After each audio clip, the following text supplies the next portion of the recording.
हिंदू जनजागृति सेवा दल समिति के निर्णय के अनुसार श्री राम तीर्थ मंदिर राम तीर्थ में दीपोत्सव का आयोजन भव्य और शानदार तरीके से किया जाएगा। इस संबंध में जानकारी देते हुए बताया गया कि 20 जनवरी 2026 को सुबह 10 बजे शहर के पत्रिका भवन में एक लाइव प्रेस कॉन्फ्रेंस का आयोजन किया गया, जिसमें सभी मीडिया मित्रों को आमंत्रित किया गया था। इस कार्यक्रम के अंतर्गत 22 जनवरी 2026 को सुबह 6 बजे श्री राम तीर्थ मंदिर में अभिषेक का आयोजन होगा।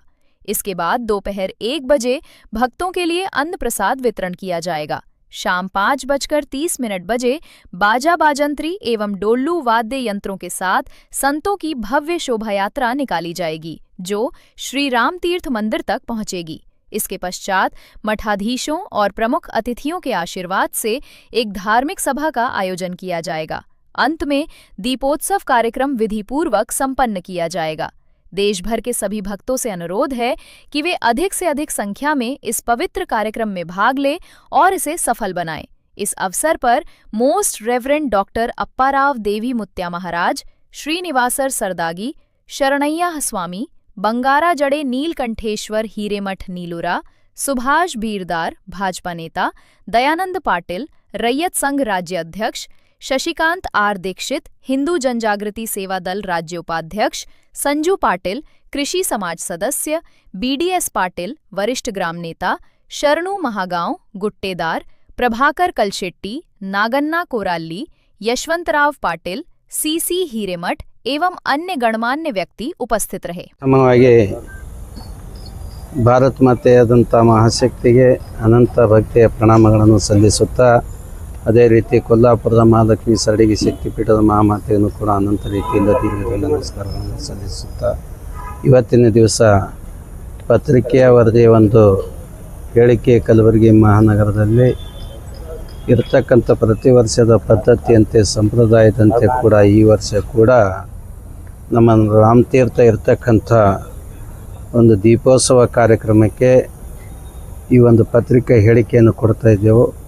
ಈ ಒಂದು ಪತ್ರಿಕೆ ಹೇಳಿಕೆಯಲ್ಲಿ ಇರತಕ್ಕಂಥ ನಮ್ಮ ಶರಣಯ್ಯ ಸ್ವಾಮಿಗಳಾಗಲಿ, ಈ ಕಾರ್ಯಕ್ರಮದ ಅಧ್ಯಕ್ಷರಾದಂಥ ನಮ್ಮ ಶಶಿಕಾಂತ್ ದೀಕ್ಷಿತ್ ಅವರಾಗಲಿ, ಉಪಾಧ್ಯಕ್ಷರಾದಂಥ ನಮ್ಮ ಪ್ರಭು ಕಲ್ಶೆಟ್ಟಿಯವರಾಗಲಿ, ಅದೇ ರೀತಿ ಇರ್ತಕ್ಕಂಥ ನಮ್ಮ ಸಂಜು ಪಾಟೀಲ್ ಅವರಾಗಲಿ, ಅದೇ ರೀತಿ ನಾಗಣ್ಣ ಕೋಳ್ಕೂರವರಾಗಲಿ, ಮತ್ತು ಹಿರಿಯ ಮುಖಂಡರು ರಾಜಕೀಯ ಧುರೀಣರಾದಂಥ ನಮ್ಮ ಸುಭಾಷ್ ಬೀರದವರಾಗಲಿ, ಆಮೇಲೆ ರೈತ ಸಂಘದ ವಿಶೇಷ ಇರತಕ್ಕಂಥ ನಮ್ಮ ದಯಾನಂದ ಪಾಟೀಲ್ ಅವರಾಗಲಿ, ಅನೇಕರನ್ನು ಕೂಡ ಈ ಕಾರ್ಯಕ್ರಮವನ್ನು ನಡೆಸಿಕೊಂಡು ಹೋಗೋದರ ಜೊತೆಗೆ ಈ ಕಾರ್ಯಕ್ರಮವನ್ನು ಯಶಸ್ವಿ ಆಗಬೇಕಾದರೆ ಪತ್ರಿಕಾ ವರದಿಯ ಹೇಳಿಕೆ ಭಾಳ ವಿಶೇಷ ಅಂತ ಹೇಳಬೇಕಾಗ್ತದೆ।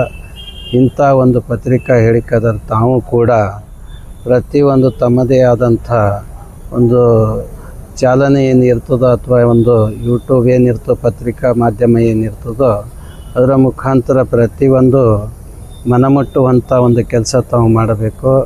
ತಮ್ಮ ಸೇವೆ ಭಾಳ ಅಮೋಘ ಅಂತ ಹೇಳಬೇಕಾಗ್ತದೆ।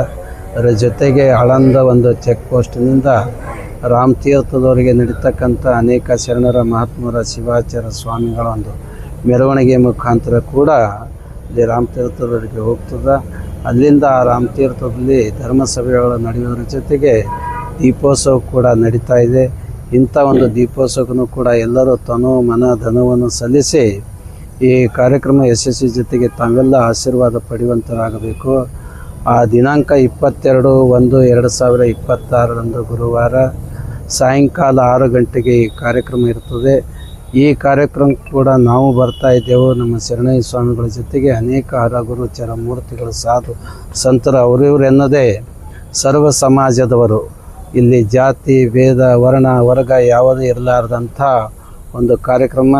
ಇಂಥ ಕಾರ್ಯಕ್ರಮಕ್ಕೆ ತಾವೆಲ್ಲರೂ ಬರುವುದ್ರ ಜೊತೆಗೆ ಪತ್ರಿಕಾ ವರದಿಗಾರರನ್ನು ಕೂಡ ಭಾಳಷ್ಟು ಇದಕ್ಕೆ ಸಹಕರಿಸ್ತಾರೆ ಅನ್ನುವ ಮಾತನ್ನು ಹೇಳಿ ನನ್ನ ಮಾತಿಗೆ ವಿರಾಮ ಕೊಡ್ತಾ ಇದ್ದೀನಿ।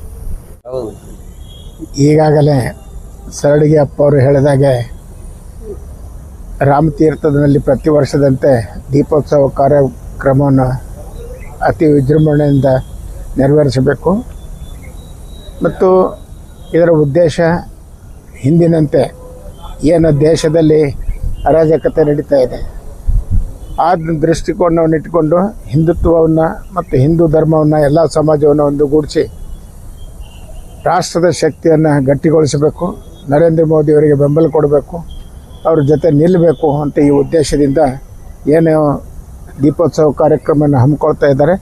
ಅದರ ಯಶಸ್ವಿಯಾಗಿ ಎಲ್ಲ ಗುರುಗಳು, ಶ್ರೀಗಳು, ಮಠಾಧೀಶ್ವರರು ಏನು ಭಾಗವಹಿಸ್ತಾ ಇದ್ದಾರೆ, ಅದಕ್ಕೆ ನಾವೆಲ್ಲರೂ ಸಹಕಾರ ಕೊಟ್ಟು ಅದನ್ನು ಯಶಸ್ವಿಗೊಳಿಸಬೇಕು ಮತ್ತು ಹಿಂದುತ್ವವನ್ನು ಗಟ್ಟಿಗೊಳಿಸುವ ದೃಷ್ಟಿಯಿಂದ ಏನಪ್ಪ ಅಂದ್ರೆ ನಾವು ಕಾರ್ಯವನ್ನು ನೆರವೇರಿಸಬೇಕು ಮತ್ತು ಸಮಾಜದಲ್ಲಿ ಮಾಹಿತಿ ಏನಪ್ಪ ಅಂದ್ರೆ ಎಲ್ಲರಿಗೆ ತಲುಪಂಗೆ ಮಾಡಬೇಕು ಅಂತ ಇದರ ಉದ್ದೇಶ ಇದೆ. ಇದನ್ನು ಯಶಸ್ವಿಯಾಗಿಗೊಳಿಸಲು ತಮ್ಮೆಲ್ಲರ ಸಹಕಾರ ಮತ್ತು ಎಲ್ಲ ಭಕ್ತಾದಿಗಳ ಸಹಕಾರ ಕೂಡ ಭಾಳ ಅವಶ್ಯಕತೆ ಇದೆ ಅಂತ ಈ ಸಂದರ್ಭದಲ್ಲಿ ಹೇಳ್ತೇನೆ. Thank you.